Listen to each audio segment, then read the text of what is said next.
คนเป็นใจเด็กบ้านที่เท้าอัมพรได้15บ่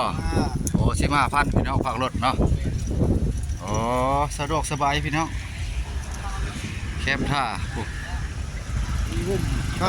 เตะระบบบาทเทว่านี่ดิเตะระบบมื้อนี้บ่ได้เตะบ่มาสายแทบของนี่ก็ง่ายอยู่สะดวกสบายอยู่โอ้มื้อนี้เป็น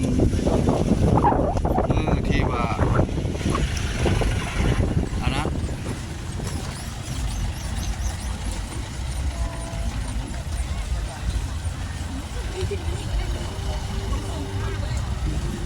คนมื้อนี้ก็หลายสมควรอยู่เนาะ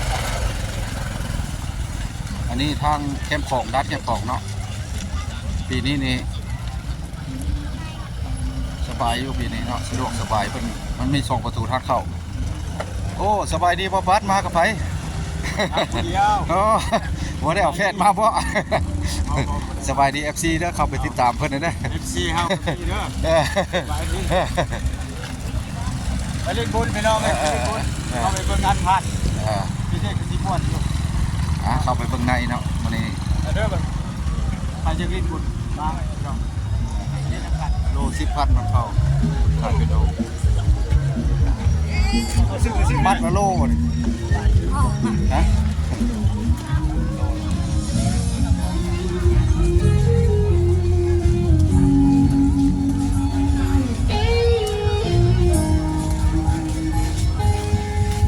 อยู่ดีๆคอยกับเป็นคนอื่นที่ได้แต่ยืนแนมมองซ้ำกับเขาคือสิ่งที่ใจพักหลับตา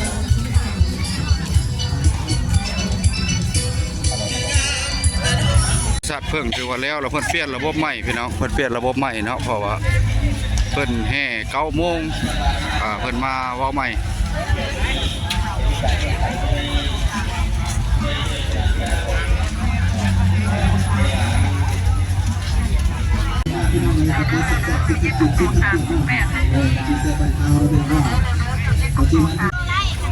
เลยเข้ามาเลยเข้ามาเลยวันตากันแดดวันตากันแสงนี่ว่าปาเต้แซ่บๆเนาะก่อน10,000 กีบ10,000 กีบนะ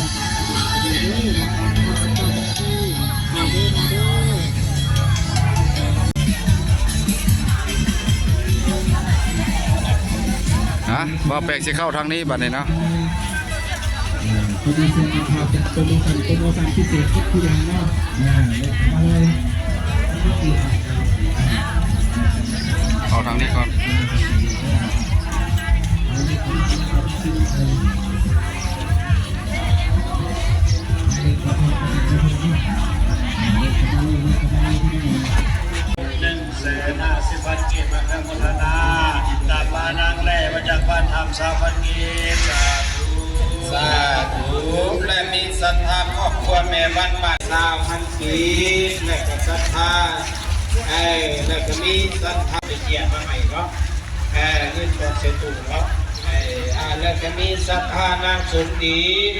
ปานนาทรโมทนา50,000 กีบศรัทธาครอบครัวแม่ออกทุมมหาไซเฮานี่ทราบกับศรัทธาทานสายคำปันนาบุกนี่โมทนามีปัจจัย50,000 กีบได้โอ้มือคนแก่พี่น้องป้าเอาเฮ็ดป้างโอ้ยป้างโอ้ยพลาดลูกหนึ่งเนาะบ้านแล้วบุโอ้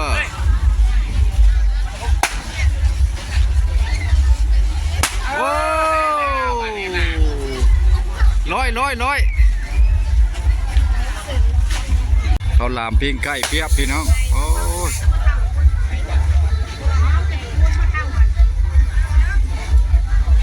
คนหลายคนหลาย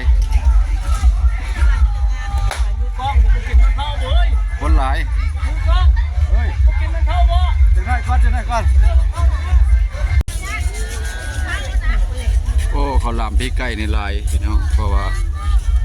มื้อนี้เป็นค่ำคืน13 ค่ำเนาะเป็นมื้อที่ว่าแห่ประสาทเพิ่งเนาะมื้อนี่เป็นมื้อสุดท้ายมื้อเวียนเทียนเนาะ 15ค่ำมื้อนี้13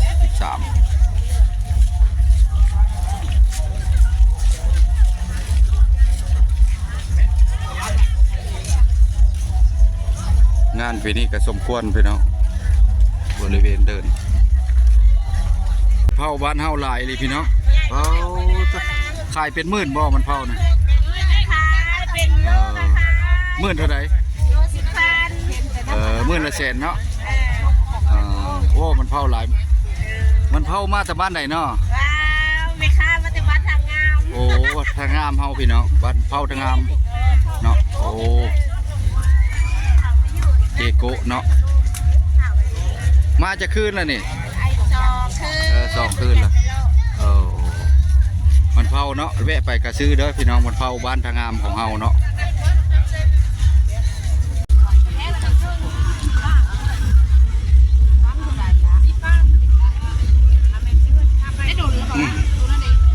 เข้ากำบ่เข้ากำบ่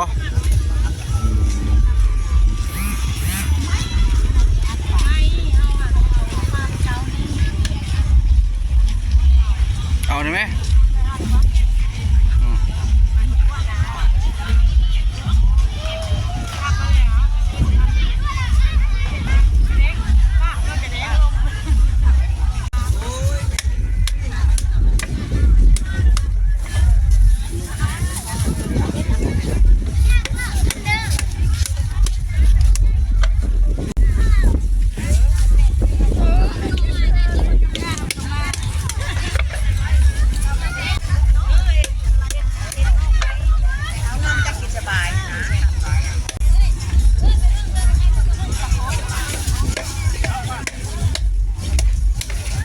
วงดนตรีBN Sound BN Sound วงใหญ่วงดังเนาะ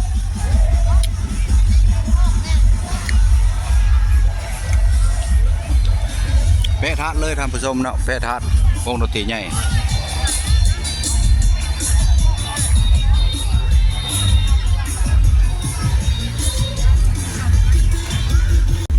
จับสลากเอาจับสลากได้ยังได้ยัง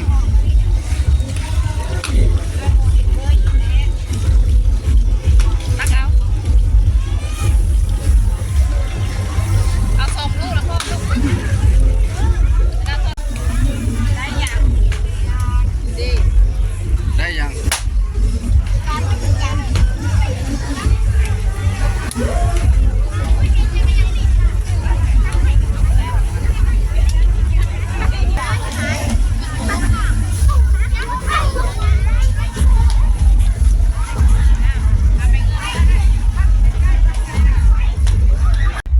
วงดนตรีมี2 วงพี่น้อง2 วงเนาะ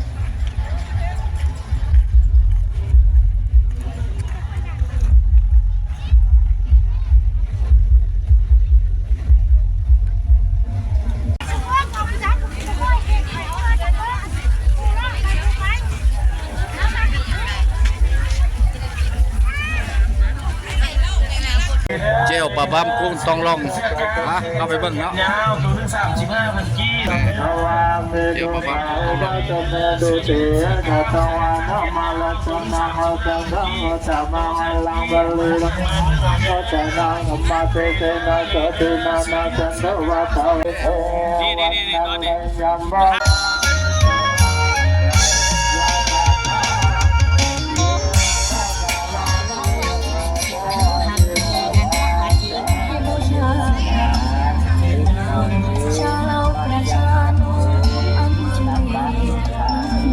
ประตูทางเข้า โยมจักขับเขายังส่วนบุญกุศลที่พวกลูกหลานญาติพี่น้องได้ร่วมจิตไถในเวลาวันนี้ถ้าในครับ เป็นงานศิลปะวรรณคดีเนาะ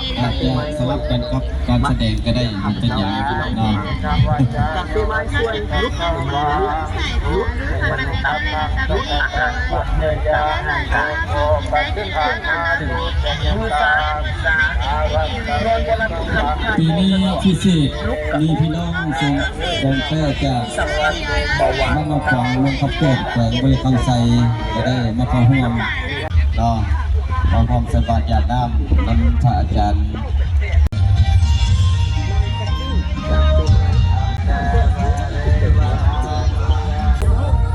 ทั้งคณะนำศิลปะส่วนกลางได้มาแสดงให้พ่อแม่พี่น้องชาวแขวงคำม่วนเฮาได้รับชมทุกคนคือที่แต่ต่างแขวงต่างเมืองต่างประเทศเนาะกีฬากองเต้กองกีนี่พวกเราจัดขึ้นทุกๆปีนี้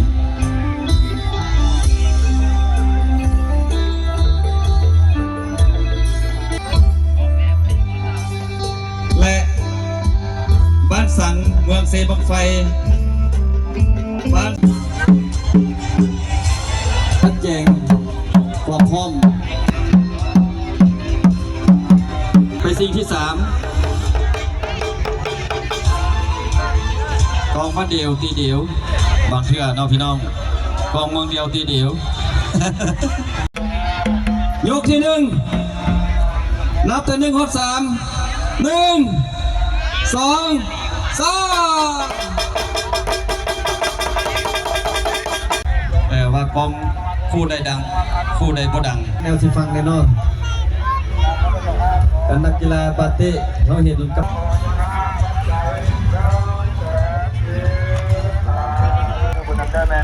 ยันอยู่เนาะยันผลก็ให้คะแนนของคณะกรรมการทั้ง3ท่านออกมาแล้วน่าจะป.1ได้18คะแนน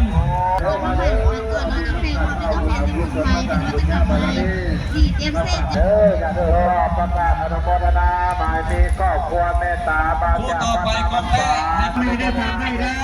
มีครอบครัวนางดาราพรมาจากบ้าน คณะ ไก่มาก็เสพพอต้องลาแพง พิเศษเสียงจากเมืองหนองบัวแบงค์ ถ้าคิดบัตรกินข้าวอัมพรครอบครัวบ้านสวยงามที่โฆษณามาได้บัตรดวงไทยเมืองที่ผู้ดีปัจจัยสาธุและก็ตามมาด้วยนะเรื่องคนข่าวมาจากบ้านรองบ่อนเมืองที่บางไทรคนมาตามมาด้วยครอบครัวของนางน้อยมาจากบ้านสวิตมาจากบ้านโคกเล่นเมืองตะเคียนอนุโมทนา100 บาทคนไทยคุณนำเป็นบุญบ้านน้องบ่อนเมืองที่บางไทรบุญนับปัจจัยอาชีพวันที่เห็นได้มาขอให้ได้อยากได้มา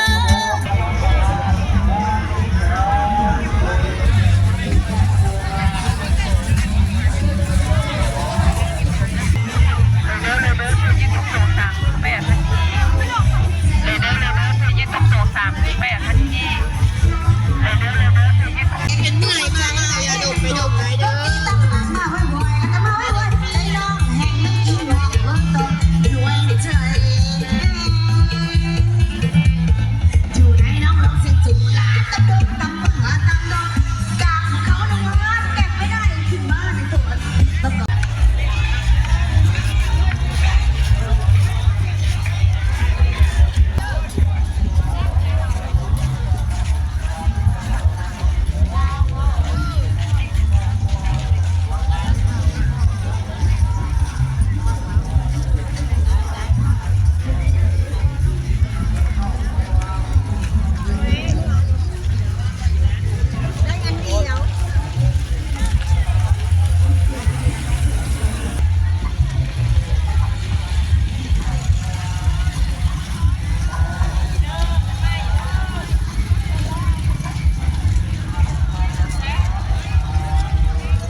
ไปใช้บริการเขาไปทอดได้